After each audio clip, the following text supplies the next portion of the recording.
মুসলমান সমাজ, আমার বাপ দাদুরা নবাবের ছেড়ে যাওয়া বংশধর।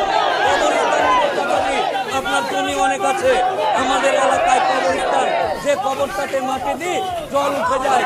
আল্লাহ আপনাকে সম্পত্তি দিয়েছে, কবরস্থানের জন্য জমি দেন। বললো ঠিক আছে, যা নিয়ে নে।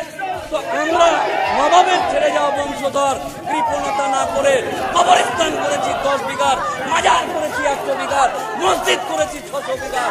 এই সম্পত্তিগুলোতে এই আইনে বলছে একটা গ্রামে 10,000 লোক 10টা 20টা মরে, ফালতু ফালতু দামি জায়গাগুলো কবরস্থান করে রেখে দিয়েছে।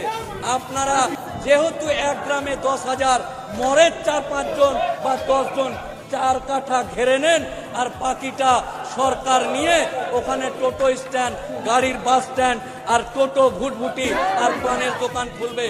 আমার বাপ যেখানে সাহিত্য আছে, আমার দাদু যেখানে সাহিত্য আছে, এই সরকার চক্রান্ত করে। ঠিক তেমনি আমার বাপের, আমার পূর্বপুরুষের দেওয়া জমিতে ওয়াকফ সম্পত্তিকে বলছে এই জমিগুলো আমাদেরকে দে। একটা উদাহরণ বলি, এই নতুন আইনে কি আনতে চাইছে, একটা 10,000 গ্রামের মুসলমান, 10 বিঘা কবরস্থান আছে, 10,000 মুসলমান। এদের যেটা বক্তব্য, 10,000 মানুষ বছরে ওই গ্রামের মানুষ মরে 10টা বা 15টা, 10 বিঘা